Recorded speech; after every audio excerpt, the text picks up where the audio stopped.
like to welcome you to the Wednesday version of the Thought for the Day. It's good to be together. Hey, just a thought for the day, looking ahead a little bit. Next Monday, there will be no Thought for the Day because I have to be out of town. And then on Ash Wednesday, there'll be a Thought for the Day, but it'll be a part of the noon service on Ash Wednesday. So I'll remind you about that on Friday and on Sunday. So anyway, I'd like to share these words from a Swedish singer. And this is what she says. For me, everything you are passionate about always comes with a little pain.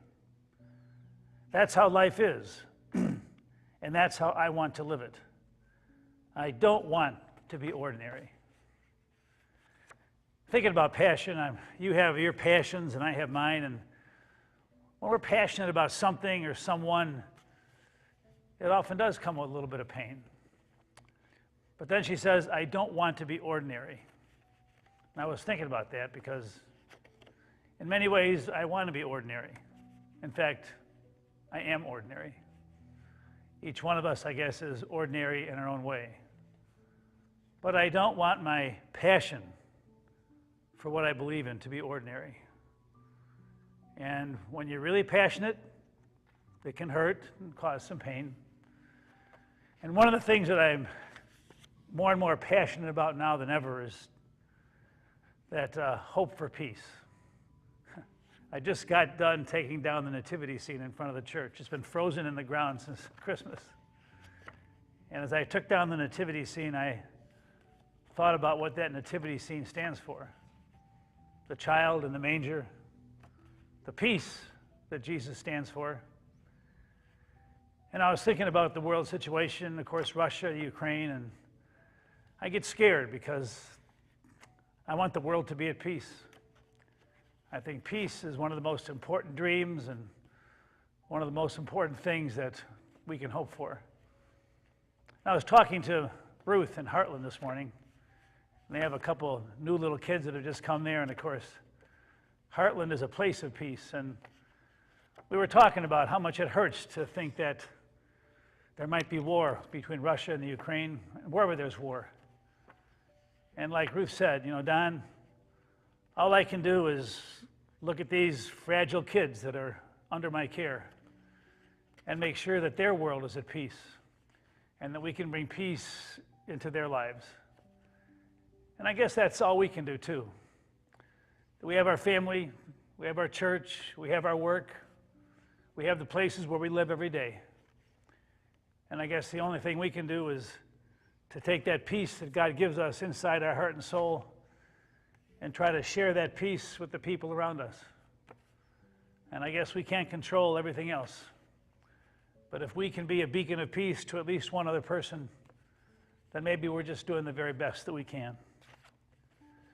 I also realize how passionate I am about our country, about what the flag stands for. And I so much want those things that divide us in America to come together because we have a great country, a country that stands for justice and peace and reaching out to those who can't do it by themselves. I realize, too, how passionate I am about our veterans and our first responders. I think of that flag and all the veterans and the people in the military who have fought for the freedom that we share every day. I did a funeral the other day for a retired Chicago cop, and his grandson is a Chicago cop. And I talked to the grandson after the service, and I said, I really appreciate what you do. I appreciate what you stand for. And he said, to be honest with you, Rev, being a cop is not what it used to be. For some reason, the respect for the badge and for what we stand for just isn't there like it used to be. And I said, well,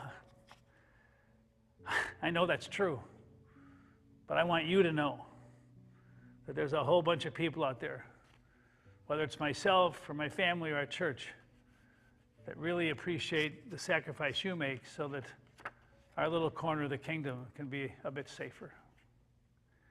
And I realize how much passion I have for just respect. I talked to you on Sunday about that young man who came into the church parking lot and was incredibly rude to me. He just kind of blew me off because I told him that he has to just slow down a little bit and respect the place. And he came by the church yesterday.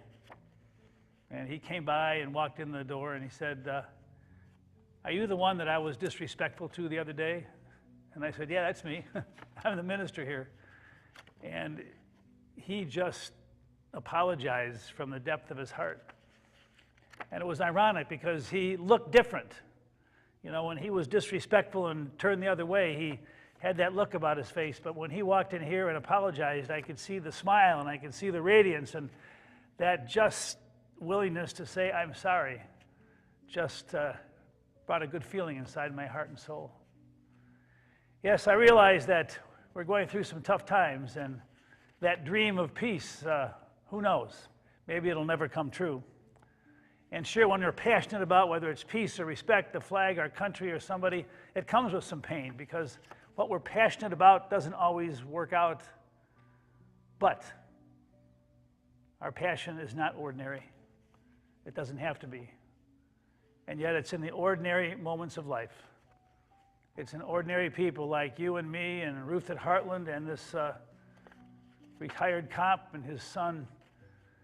That's where ordinary people can bring unordinary goodness into a world that needs healing and hope. And let's never lose sight of that dream of peace and the healing that inner peace can bring to us and to those around us. It's just good to share with you because it makes me realize that there is a lot of hope and a lot of goodness and a lot of passion out there. God bless you, and I look forward to talking to you on Friday.